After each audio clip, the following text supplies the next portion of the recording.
Good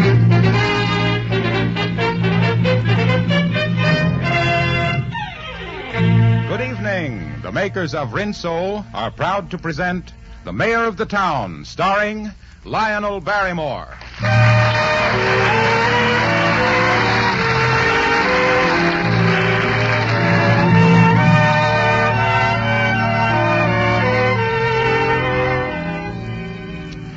Good evening. You know, being mayor in a town the size of Springdale isn't exactly the same as being mayor in a bigger town. No? Well, I guess you'd call it a more personal sort of job. Why, I bet I've been let in on just about every individual family problem in Springdale sometime or other. You see, when folks around here go to the polls to elect a public servant, that's just what they mean. Harlow Wilcox here will back me up in that, won't you, Harlow? Yes, indeed, Mr. Mayor. And by the merest coincidence, that reminds me of another public servant. Merest coincidence. My foot. Go on ahead, though. Well, this servant gets let in on a goodly share of family problems, too. The weekly wash, for instance. Yes, it's the new anti-sneeze Rinso, all right. And it knows how to make short work of the toughest wash day problem. In Springdale, for instance, the water's hard as a rock, but Rinso bubbles right up into heaps of rich, creamy suds that will soak your clothes clean as a whistle, often in as little as 10 minutes. Then a few quick finger rubs on the extra soiled places, and your clothes are ready to rinse. I hope you'll try Rinso soon, wherever you live. And now, the mayor of the town.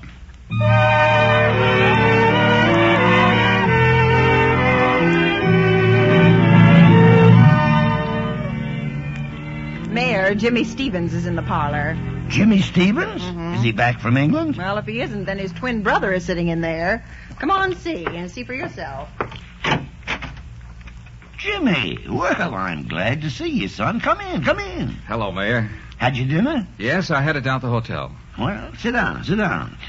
I heard most of your broadcasts from England. Oh, they were swell. I'm going back next week. They're not giving commentators much rest right now.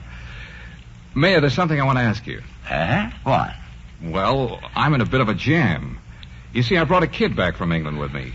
Thought Mother could take him, but she's had an attack of appendicitis. Oh, that's too bad. I just received word today that I had to go back the first of the week to do a new series of broadcasts from London. And that doesn't give me any time to find a home for him. I thought you might be willing to help me out. Well, in what way, Jimmy? I want you to take the boy. Oh, now, Jim. This is no kind of a household to bring a boy into. An old man and an old housekeeper. How old is he? 1,000 years old inside. Actually, about 11. You see, his father and mother were killed. They lived in a small village near Dover. I found them sitting by their bodies. Just sitting there, not crying, not saying a word. So I took him back to London, and then when I left London, I brought him home with me. Did he want to come? He never said. He never says much of anything. It's like he was dead inside. Poor little tyke. Sometimes he cries at night if he thinks no one's around. And he keeps watching the sky. And when the planes go overhead, his eyes look the way they looked the night I found him. Where is he now? Down at the hotel. Well, does he know that you've come to me? Yes, he took it a little hard at first. You see, every bit of that love that he had for his parents, he's fastened on me. He follows me every place I go, like a little puppy. He seems to be obsessed with the idea that something might happen to me every time I'm out of his sight. Well, your leaving must be quite a blow to him.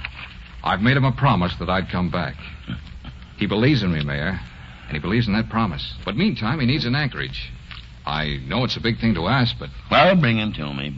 I don't know what Marilla will say, but bring him to me.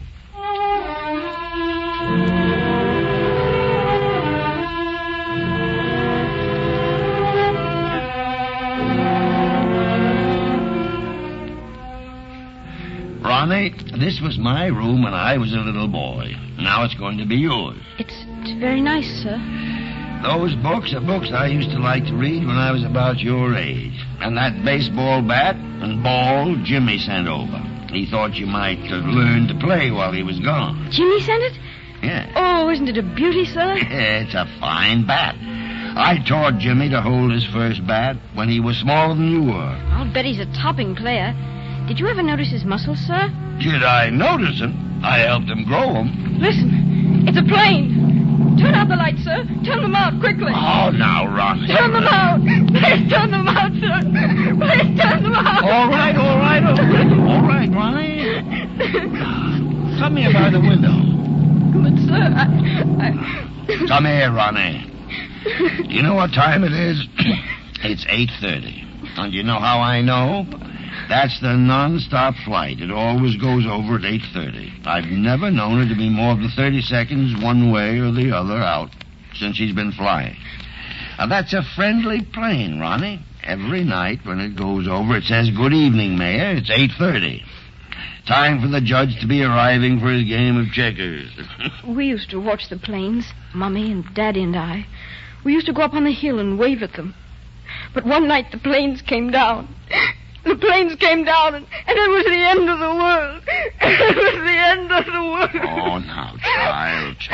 Come here. Are you too big a boy to sit on my knee? No, sir. Well, there we are now. You know, Ronnie, all my life I've wanted a son. Someone to take fishing, to the movies, someone to watch play baseball, and someone to take to circuses, and someone just about your age. What's a circus? What's a circus? What's a circus? Why, it's the smell of popcorn and the music of bands. It's elephants and clowns and trapeze artists. It's pink lemonade and a ringmaster with a long black whip. It's cotton candy and peanuts. It's a present that's labeled to all kids in America from P.T. Barnum. Step right up, ladies and gentlemen, and see the finest woman in the world. Fatima, the queen of the Amazons, who tips the scale at 382 pounds. Oh, my. 10 cents for 3 balls, ladies and gentlemen. Knock down the milk bottles and win a Cupid. Give us 50 cents worth. Oh, my. Peanuts and popcorn, candy popcorn, peanut popcorn, Over here. We'll have a little everything. Oh, Hot my. dogs, get your red hot hot dogs here. Get your 2 hot dogs here, and 2 bottles of sarsaparilla. Oh, my. Right up and ride the Ferris wheel, ladies and gentlemen. Step right up for the tallest, the fastest ride in the world. 25 cents a ticket. 2 bits to 2, please. Oh, my. Pink lemonade, get your fresh pink lemonade here. 2, Oh, my. please.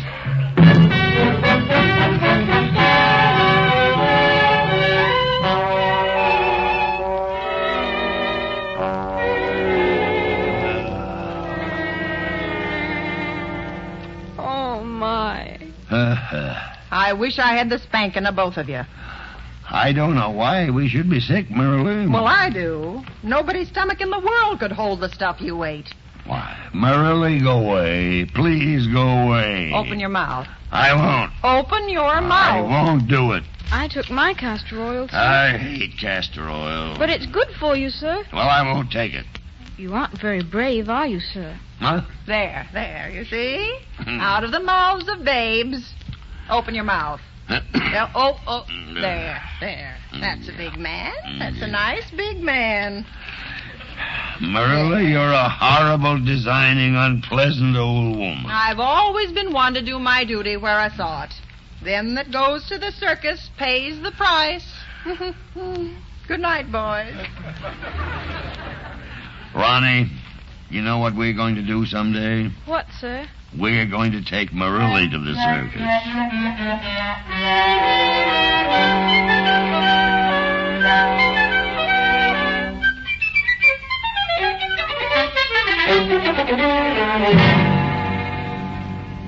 Now, you see, Ronnie, you hold the baseball bat between your hands like this. Yes, sir. Got it straight? First you spit on your hands, then you rub dirt on them. Then you grip the bat between your hands. Now you throw the ball for me, and I'll show you how to hit it. Ready, sir? Ready? Boy. Uh-oh. Come on, There. Ronnie. Oh, man. This is where we take it on the land. Yes, sir.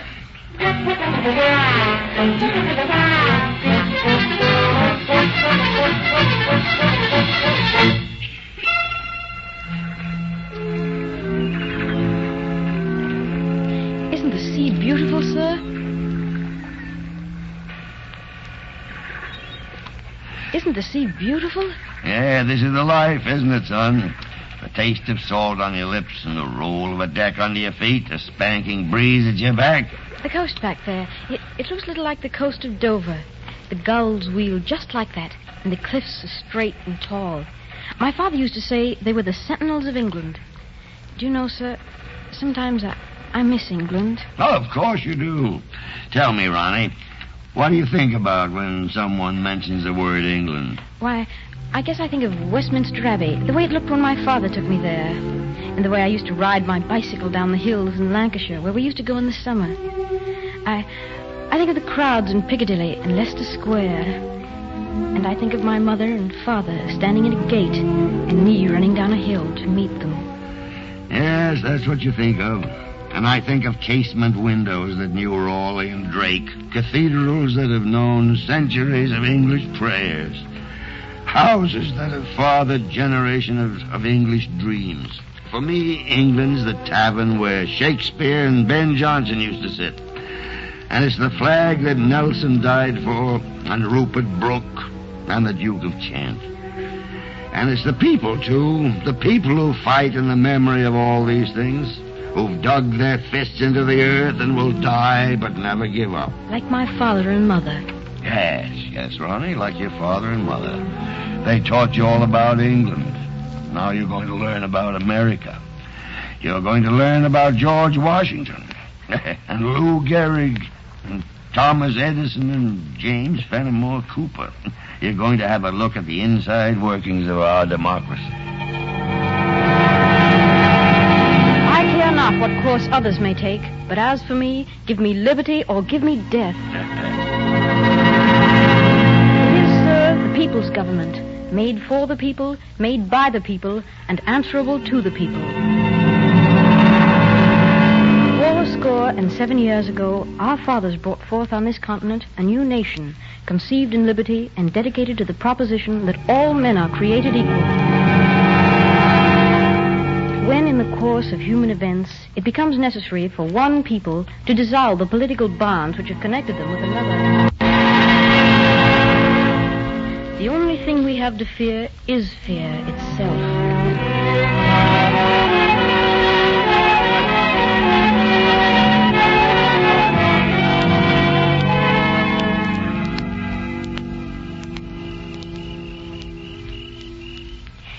Beautiful up here on the hilltop, isn't it, sir? The stars are so bright. Ronnie, I heard you crying last night. I went in, but you were asleep. I didn't want to wake you. Well, you hadn't done that for so long now. What was the matter?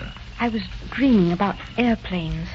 They were big, like black birds, and their wings cast a shadow over the earth. Yeah? The bullets came down like rain. The bombs split the earth open, and I was running to escape them. And suddenly, when it seemed I must be killed, I saw a man in front of me, and it was Jimmy, and he opened his arms, and I ran toward him. But as I ran, he fell, and when I reached him, he was already dead, and it was the end of the world. But I didn't care. I wanted it to end. There. Now, it was only a dream. He's dead. I know he's dead. No, he isn't dead. He said he'd come back, you remember? He promised. Promises don't count for much anymore. Ronnie, I thought you were happy. I thought you liked America and being here with me. For a while, I forgot about the plains and how quietly dead people lie on the ground. I forgot that all the promises I'd believed in were broken. Because of a dream? Because I loved my mother and father, and they're dead. Because I love Jimmy, and he's dead too. Oh, come now. Let's go down to the house, son. We'll have a game of checkers. Hey, give me a hand. If Jim's all right, if he isn't dead, then would you believe things are all right again? If he isn't dead, would you have faith again? I might.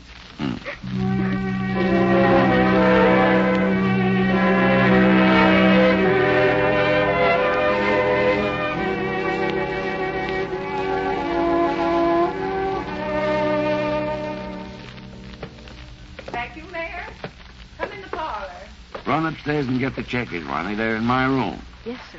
I've been waiting for you. Stayed a long time on the hill. What is it? You're as white as a sheet, Marilla. There was a raid in London. Jim? He's dead. Says so in all the papers. Oh, Marilla. Mayor, are you ill? You look like a ghost. Here, sit down. Shall I call the doctor? No, I'm all right. Oh, it's too bad. But don't look like that. It isn't the end of the world. You're mistaken, Marilla. That's just what it is. It's the end of a world that I've been building.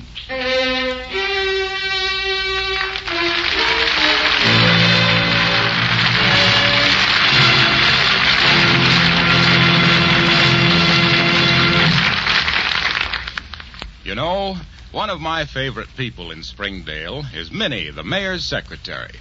Well, yesterday I was walking by a grocery store, and out came Minnie, her arms loaded down with packages. Hello, Harlow. Hi, Minnie. Going home? Yes, I am. Let me carry your packages for you. Thanks, Harlow. Well, can this be a box of Rinso? Aren't you the sly one, though? You know very well it is. Well, I somehow don't think of you as keeping house in addition to holding down a job. What do you think I do, live in the park? I'm a very good housekeeper, if I do say so myself. I'll bet you are. Anybody who's smart enough to use the new anti-sneeze Rinso knows plenty about keeping house all right. Well, you know, the mayor keeps me hopping, so I haven't got forever and a day to spend on housework. That's one reason I use Rinso. Now, short work of jobs like dishwashing, for instance. And as I always tell the folks, those Rinso suds are tough on grease, but mighty easy on your hands. My budget, too. I'm watching that pretty close these days. That's right. Costs less than a cent a day to use Rinso for dishwashing. Well, here we are. Thanks for carrying my packages home, Harlow. You're welcome, Minnie. Be seeing you. Bye. I always did like Minnie. There's a girl who knows what she's talking about. And now for Act 2 of The Mayor of the Town.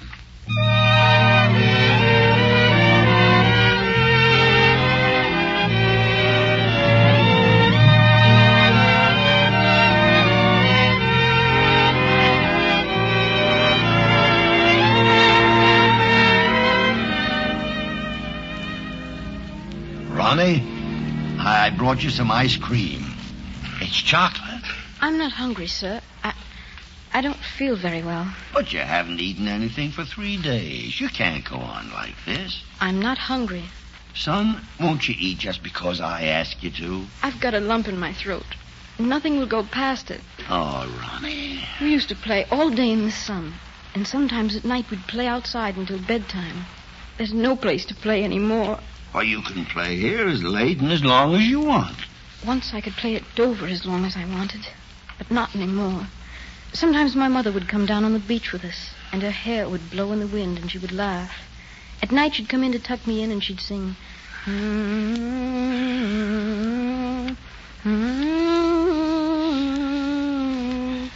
after a while, I'd go to sleep to the sound of her singing. I never dreamt then.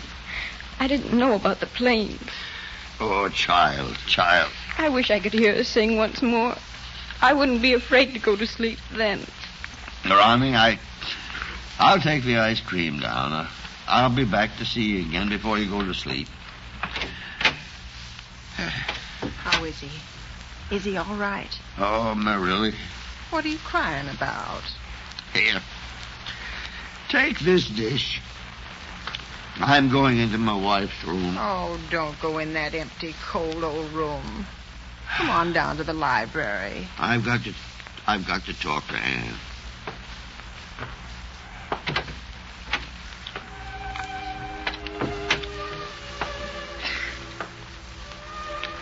Anne, you'd know what to do if you were here, wouldn't you?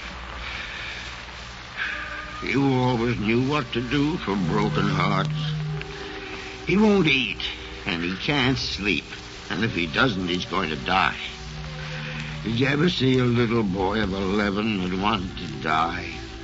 Well, he's older than I am. And then, he's the son of our hearts. Well, he even looks a little like you sometimes. What can I say to him? How can I reach him?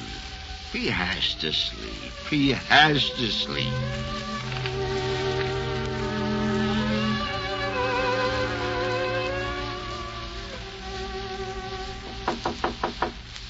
Mayor,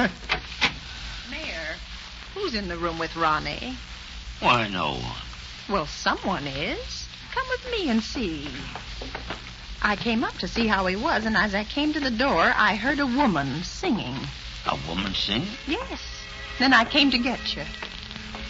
Open the door, Marie. Gently. Oh, thank goodness. Look, he's asleep.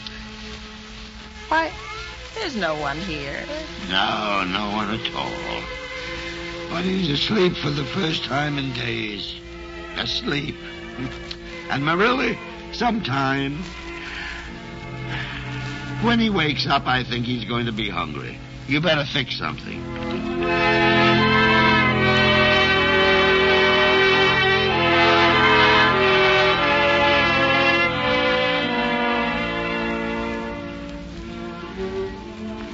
Could I have some more cookies, Miss Morelli? Good heavens, you've had 6. You'll be sick. Did you have a good night's sleep, son? Yes, I did. I didn't dream at all. Would you like to hit a few baseballs, sir? Of course I would. Oh, look, someone's stopping. Who on earth is that? It's Jim. Oh, Jim. Hello, Ronnie. Hello, Mayor. Oh, Jim. Oh, you're getting big, son. Oh, Jim, this is a surprise. The paper said you were missing in the attack Monday night. I took off by a bomber Monday night, but it was a highly secret affair. I read about my demise in the papers coming down here. I'm sorry you were worried. They didn't bomb you? Oh, there were a few bombs flying around, but they didn't come any closer than my eyebrows. I'm hard to hit. Pretty skinny, you know. I am, too. But I'm getting fatter. Ronnie's gained 7 pounds. Well, I'll take him off your hands now. Mother's a lot better, and she said to bring him up. Take him off of my hands? I'll never be able to thank you enough for keeping them for me. Ronnie, now we're going to do all those things I promised you. We'll go fishing and horseback riding and swimming. That will be fine, sir. Run up and start to get your things ready, son. I'll be up in a few minutes to help you. Yes, sir. There's a great change in him, Mayor. I don't know how to thank you. Oh, well, I didn't do anything. I love that boy. I look at him sometimes, at the young English soul of him, clear and level-headed and full of integrity, and I think there's the best of England. He's a fine boy. Yeah, I felt a grave responsibility toward him, but he's one forlorn little boy who's been labeled enemy and marked for slaughter. No wonder he's been terrified. No wonder he wakes up crying in the night and winces when the planes go over. This isn't a pretty world to be 11 years old in. His heart is broken because of an incident at Dover. And the heart of England bleeds because of a million incidents like it. Yes, I know. Well, he's been happier here, though. He's gone to school, had a few black eyes and bloody noses, but he's been the better for him. He's learned to run freely in the sunshine again. It's enough to break your heart to know that he had to be taught those things. But he's learning them. He's learned that faith can be answered, and that promises can be kept, and that's what we must teach the children of all races. Oh, so much is gone. So many of the old landmarks, so many of the old traditions. Sometimes I wonder if ever... Don't wonder, Jimmy. Don't wonder for a moment. The grass will grow over the scarred countrysides. The buildings will be built again, and these youngsters that we shelter in our homes and in our hearts will go back to wiser countries. Everyone who dies for freedom now dies for them, for theirs is the life, blood, and the future of their race. And ours is the responsibility for making the world a safe place for all children again, and then to teach those children how to live in it. Oh, well, I didn't mean to preach at you. I had a son for a few months. I'll miss him. I shall miss him.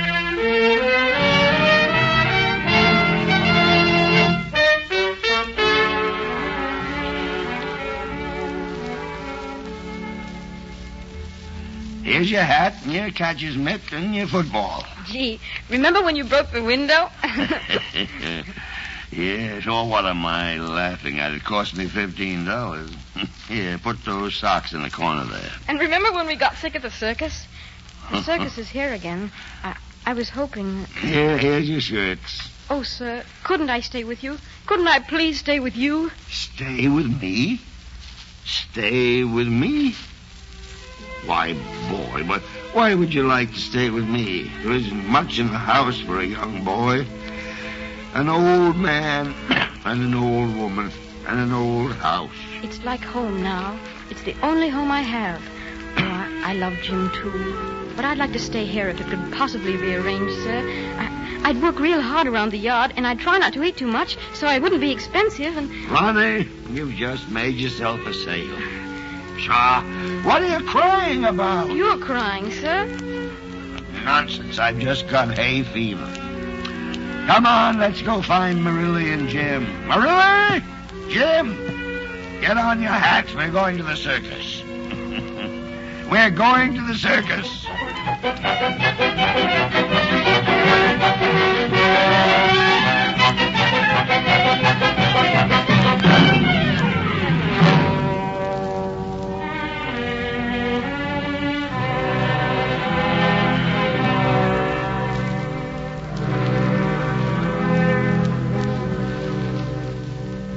Ronnie, hand me the castor oil. Oh.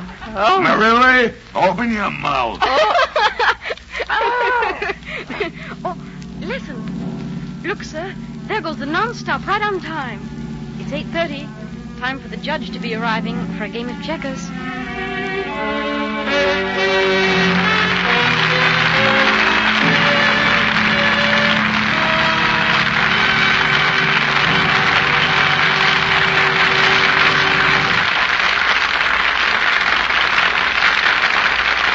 The mayor will be back in half a minute. But first, I do hope you've decided to get a big box of the new anti-sneeze Rinso before your next wash day.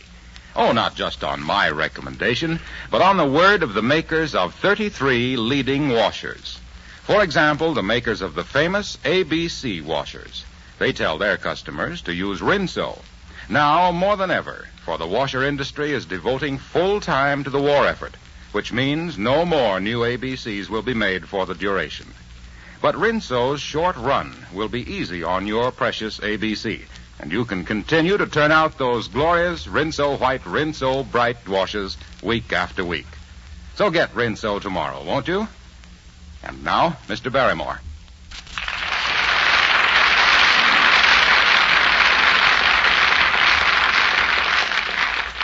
I just wanted to say that whenever you move into a new house, you're mighty pleased when your friends come to visit you. Well, we've moved into a new place on the air tonight, and I can't tell you how much pleasure it gives us to have you join us. As I told you all some time ago, I was delighted when Rinso people discussed the idea of this show with me. Delighted to be part of it, for I regard it as being a vital reflection of the American scene. I'm happy, too, and proud to be on the air for Rinso, which enjoys such wide acceptance in any city and town in the United States. And I'll bet Hauler Wilcox thinks I'm trying to steal his job for saying that. Well, anyway, good night, and thank you very much.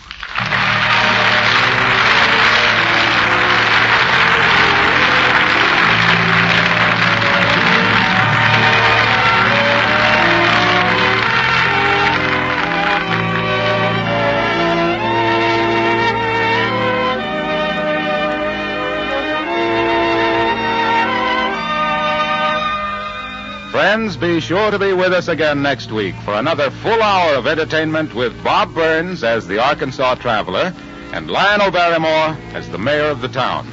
Mr. Barrymore appears on our program through the courtesy of Metro-Goldwyn-Mayer Studios. The part of Ronnie was played by Billy Roy. Tonight's script is written by Miss Jean Holloway. This is Hauler Wilcox bidding you all a very pleasant good night